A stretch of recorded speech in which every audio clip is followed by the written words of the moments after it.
safety as you think about electric propulsion. So I want to start with what the regulations are. So there are 3 out there in the world that are the majority of what we go by.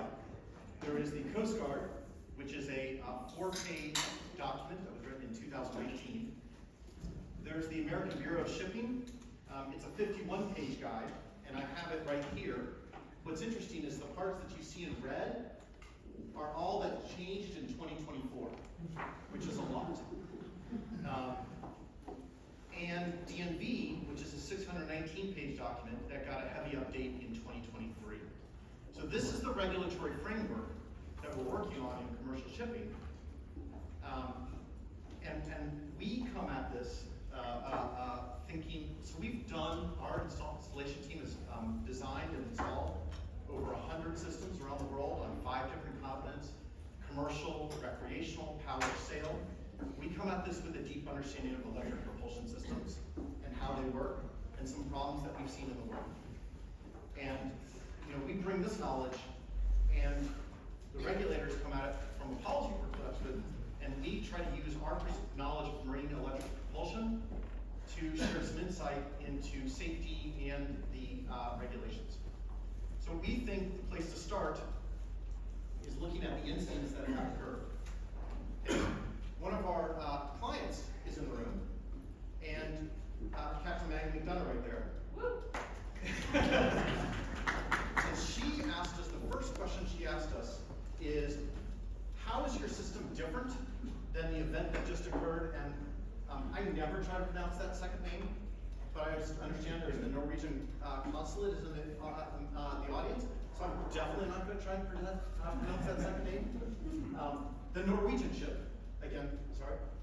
What happened on that boat, and why is the system you're trying to install on my boat different?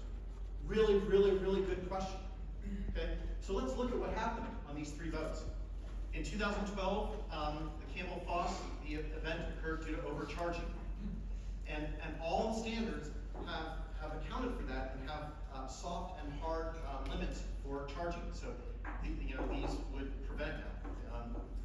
The second boat, it was liquid cooling, and a seawater sprinkler actually caused the event. And on the third vessel, it was water ingress through a low IP battery casing that caused it. So 2/3 of the events that have occurred were due to water intrusion, and the other was due to charging.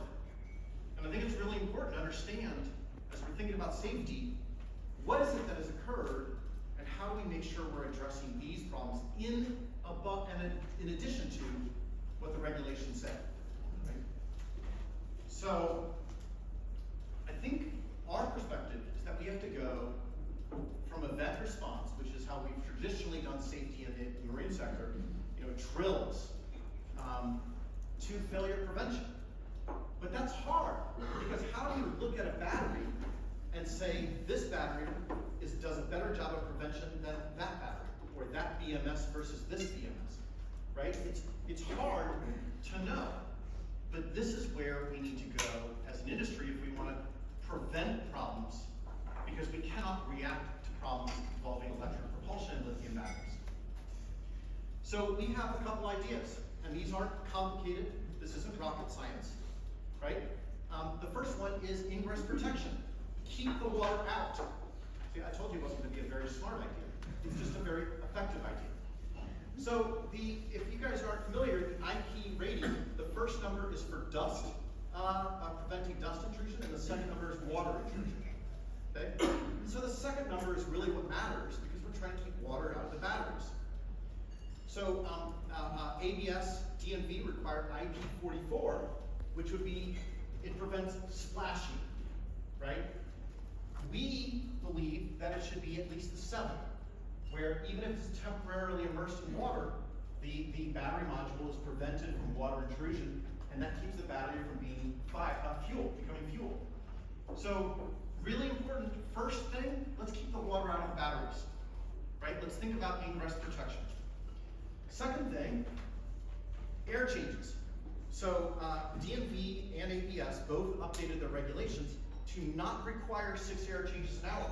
The Coast Guard still requires 6 air changes an hour, and that's mostly because they haven't updated their regs yet. So if I am changing the air 6 times an hour, what I'm really doing is disabling the fire detection system, because you're blowing away all the evidence of a gas concentration buildup. So what DMV and ABS have done, which we've been advocating for years before this, is to only activate ventilation in an off-gassing event. If the batteries are turning off gas. Don't do it beforehand, because you're preventing the ability to detect something happening. So, this isn't rocket science. Don't blow away the evidence, allow the fire detection system to work, right? But it's really important to think about the science and the regulatory, and make sure that you're achieving both and not just the regulatory, okay?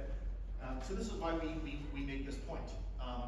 And to go a step further, we have a patent pending system that activates based on humidity. So if the humidity is higher inside the battery compartments than outside the vessel, we cycle the ventilation system often at night in order to keep humidity down, which prevents long-term battery health, and that's long-term safety, not short-term safety, which all the regulations are about.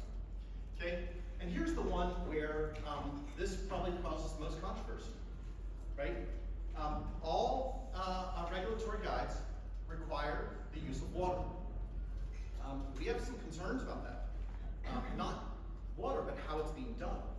So that Tesla on the left was backing a boat down a boat ramp, accidentally backed into the water, and by the nature of being immersed in water, caught fire. In other words, water does absorb heat. Water also causes fire, right? We don't think that's good.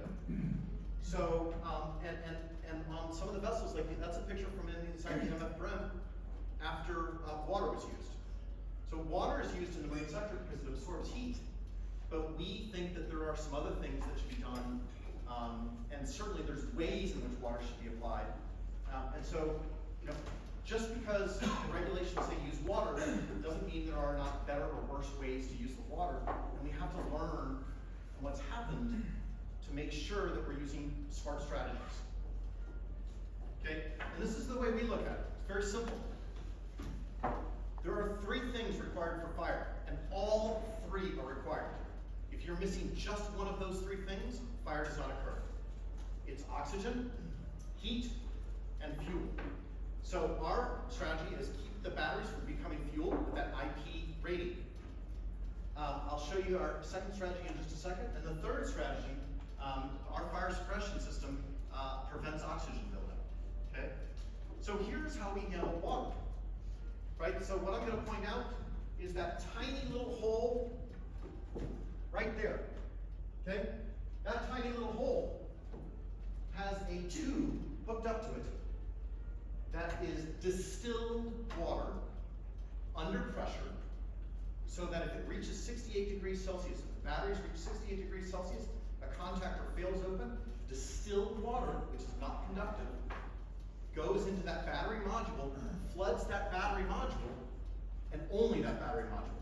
So it's bringing the water and absorbing the heat at the point where the heat is being generated, rather than trying to reduce room level heat. And that's how we get past that IP67 casing around the modules, right? So if you have a strong protection against water intrusion, and you want to try and address the heat at the module level, you have to get the water into the battery module, and that's how we do it.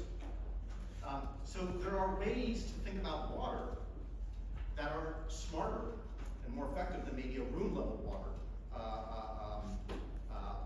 And this, because it's being used in the module, you can carry enough distilled water and make it effective. But you can't carry enough distilled water to cool down a marine boat, which would take 2 million gallons of water to absorb all the heat.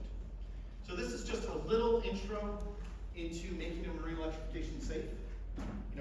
We think that if you guys, as policymakers and vessel operators, know that these are some of the things that you should be thinking about for vessel safety, it makes you better at advancing the marine electrification as partners to whoever you're working with. So it can be safe. Work with somebody